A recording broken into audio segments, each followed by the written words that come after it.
Good afternoon. Thanks very much. I'd like to express a cordial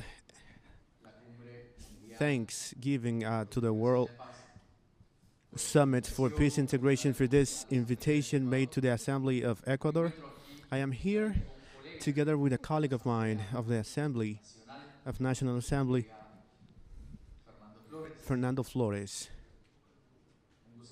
It's nice to be here, Fernando, with you. And I also want to greet all the diplomat body, and within the diplomatic body, our ambassador of Ecuador, the ambassador Galo Enriquez, and all of you who have come here to this table.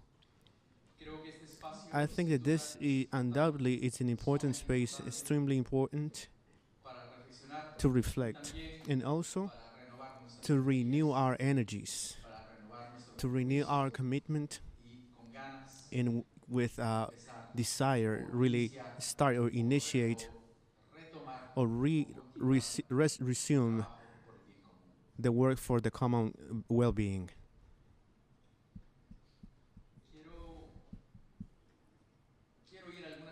I want to go to some ideas. I'd like to share some ideas with you that I think they are important, and that in many cases, many of you here, maybe all of you are already doing this. And I'd like to say that I'm going to start by the last one, so I will finish with the introduction. Different to our first panelist, such a nice person, great human being. Unfortunately, he had to go, senator from the brother Republic of Paraguay. And the first day, Colombian scientist Juan Carlos Borrero mentioned one subject, a very simple subject. Why don't we make a manual for a good citizen? Sounds easy. Sounds like really handy. And that seems to be like a simple thing. I don't think it's a bad idea. Well, I really think it's an extraordinary idea. Everything that we are speaking now about the planet, the lives of the planet, the inequities, the necessity for equity, for justice, for peace. Why don't we just start? Why don't we start from those practical ideas emerging from this conference to promote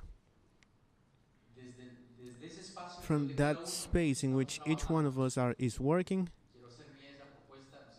And I want to make this proposal as mine. I don't know if it's my to start by the manual of a good inhabitant. Maybe many of the norms of our countries coincides with something that should or would be the manual for a good citizen or a good inhabitant, always in these gatherings. And I say this with much respect, with much affection as well. Always in these gatherings, we speak of how bad things are. We speak about the numbers or dramatic indicators, both for social as well as environmental aspects. We exhibit a series of diagnostics, which is very valid and important information, much information. And many people, they speak about experiences, practical experiences, in each one of the places that we live in. And I think that I don't want to say that everything has already been said. I don't mean that we have reached to the limit of knowledge, for example, to say, or information about the reality in the world that we live in. But I do want to say that we were lacking action, to act. We talk too much about how much of the minority, such a minority lives with so much abundance, and such a big amount of people don't even have the basics services. We talk much about that, and I think it's extremely important that out of this conference should emerge, out of this summit, the compromise, the commitment towards the action to act. We have information, we have indicators, we have knowledges, there's technology. Let us act. As we all have already seen some really valuable experiences. We spoke about the situations of Aboriginal peoples. I think it's very important to establish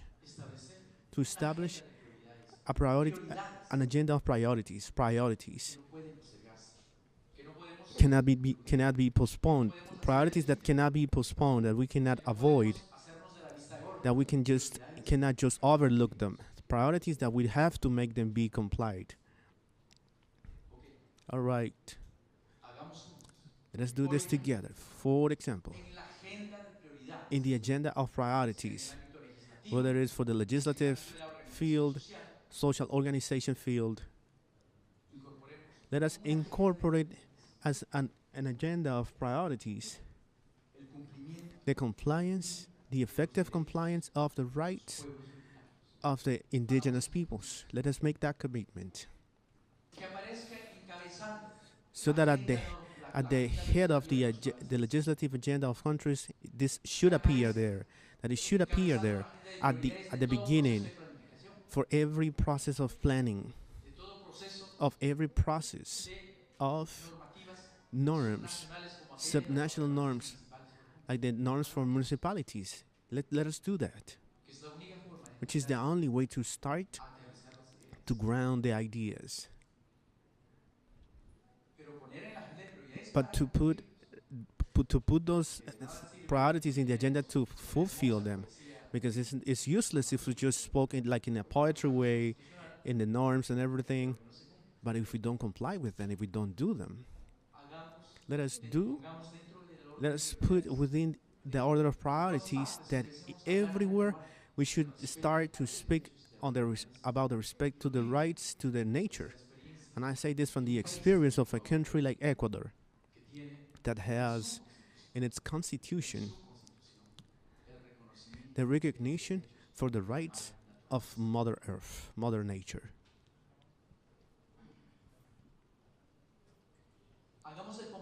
Let us make the commitment for the action that between the first topics of the agenda of priorities should be not to reduce, not to attenuate, but to eradicate poverty, what we know conventionally as poverty, monetary poverty. And evidently, now we incorporate other elements. It's nowadays called multidimensional poverty. Let us make an agenda.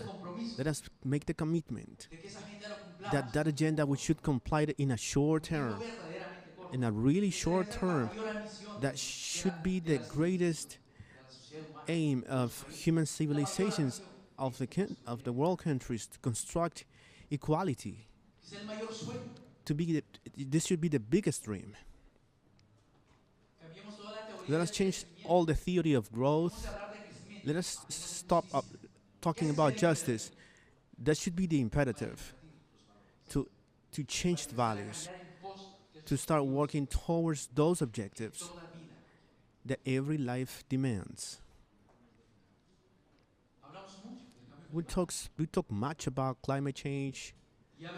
We spoke and we make all the debate about it. We can see all the debate that there was for the theme of the Paris Agreement. With all my respect, respect doesn't make us blind either. Like in one of the countries contributing the most to the emissions of CO2 retired from the agreement of Paris, and then they stepped down from UNESCO, so forth. Colleagues here, let us give ourselves the purpose that each one of us, in each one of our societies, from that exercise of being a citizen, from the society to go out and let us start changing the matrix, the energetic matrix. Let us start to deliver ourselves from that addiction to fossil fuels. But in the facts, let us make that one of our dreams, one of our mobilizing ideals. I think we're lacking action to go beyond diagnostics. And undoubtedly, many of us being here, we are already on that path.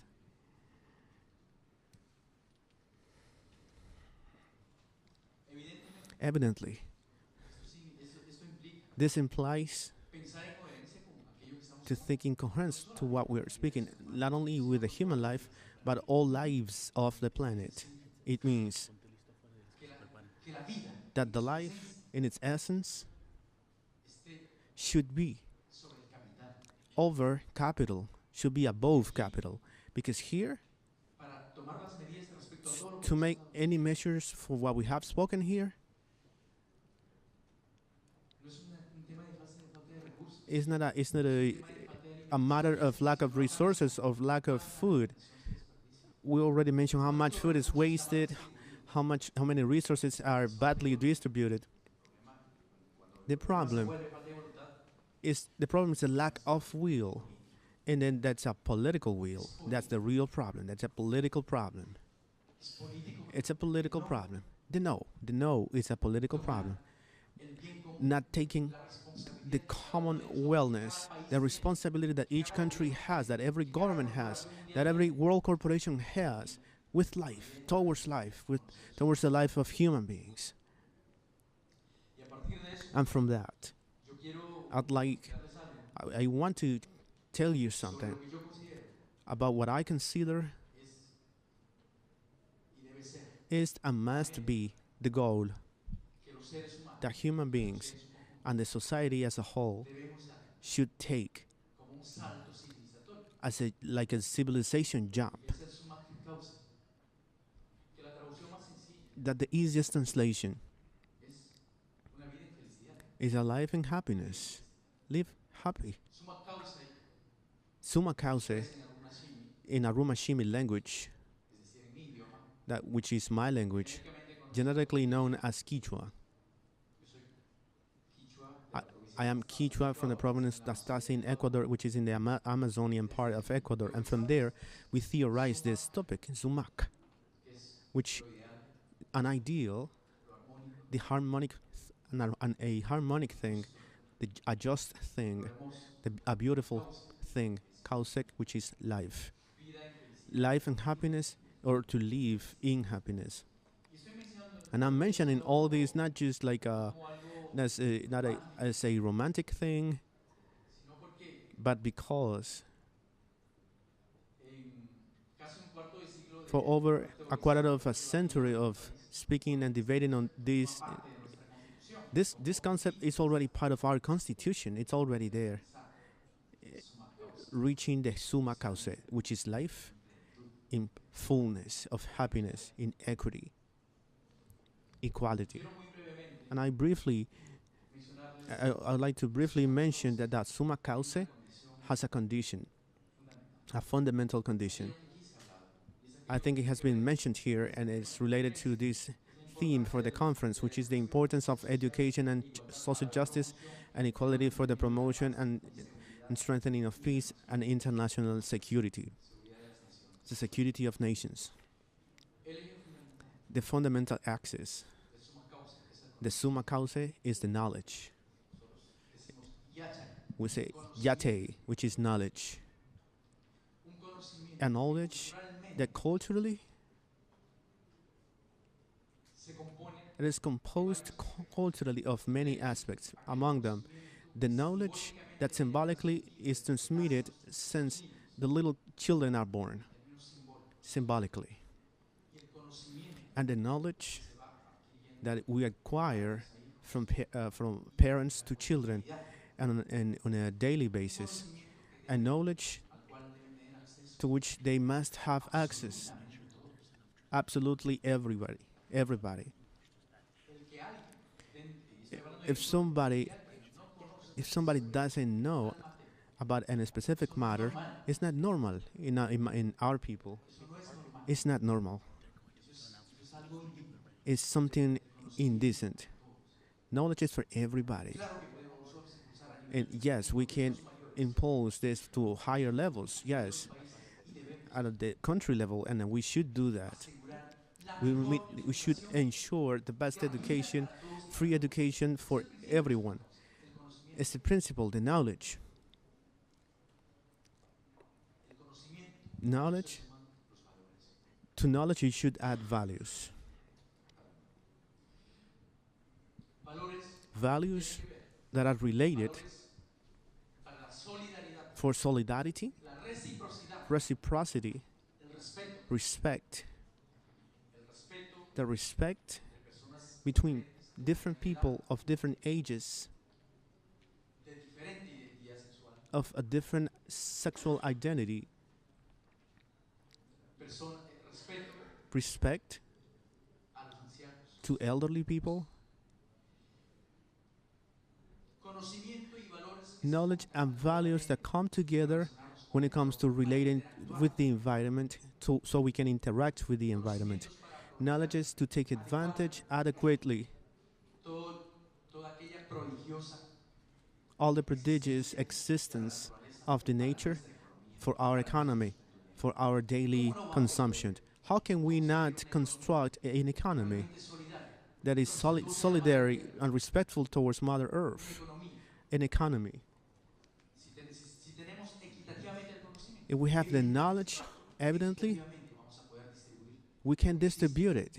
What we have in nature, we can distribute it. We can access to it, but at its due time, that it can be distributed, and that shows us that we can overcome that idea so negative for the world of the accumulation, illimited accumulation of resources, material resources, the accumulation, illimited accumulation, individual accumulation of resources, to go to the stage of sharing solidarity, to generate economic processes with reciprocity, respectful processes for the Mother Earth. And there, we have another subject which is worth of highlighting. Undoubtedly, unity has to recover that notion, that clarity, that notion of respect beyond for things, because if not, things will come against me. And we respect because there's something transcendental behind it, and also acknowledge in nature the transcendental dimension. That's why the cosmovision of my people, for example, and I'm not talking about like really ancient times, I'm talking about the present. For example, a small lake is as a life scenario protected by the Great Spirit. A mountain, a hill, for example. A big ring, for example. A big tree, I'm sorry, apologize. A big tree. Within depths of water, there are communities like that are on top, on the surface. And from there, we have the explanation of why we shouldn't destroy waters. We need to protect it.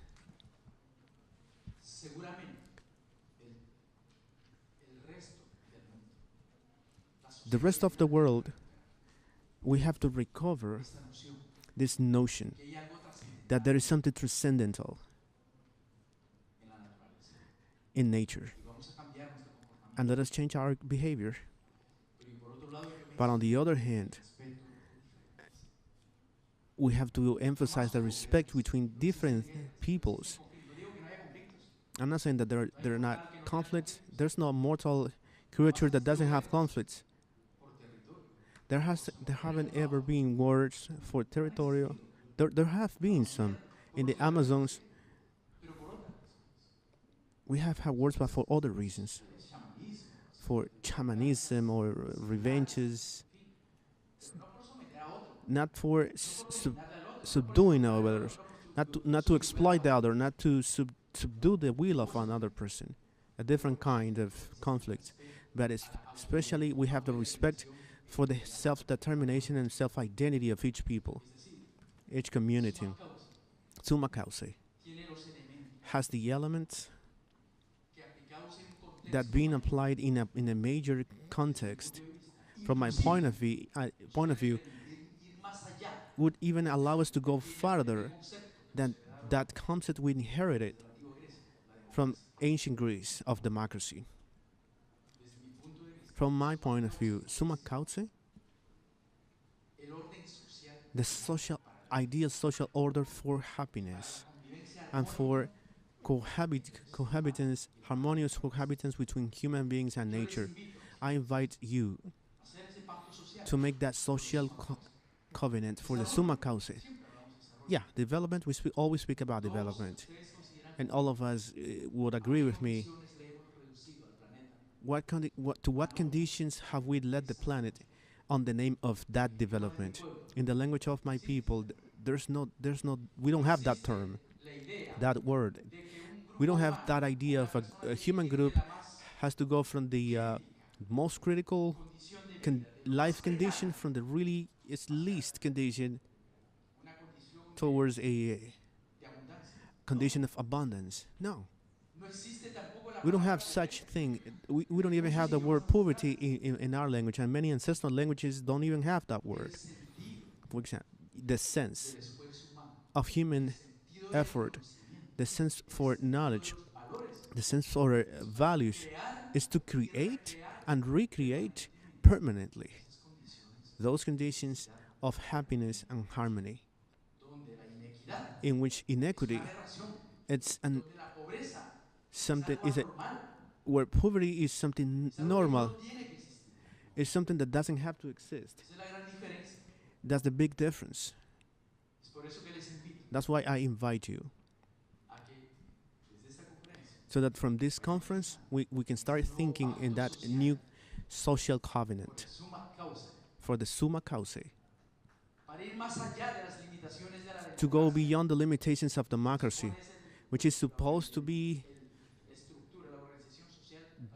the organization or social structure for an ideal life, and it has enormous limitations. Summa causa is the alternative way, from my point of view, to that concept. I think if we make a balance of the last half of the century of humanity, there are synonyms for that, and that would be climate change, inequity, everything that implies climate change, everything that implies all conflicts, inequities, conflicts, wars, which is promoted by countries that are meant to be examples of democracy in the world. I invite you to make the new social pact for the summa causa, which is possible, and that it starts from the cosmovision of my people and the cosmovision of many peoples, to see the world from the vision, from the just vision that we need to see it, which is in its real integrality,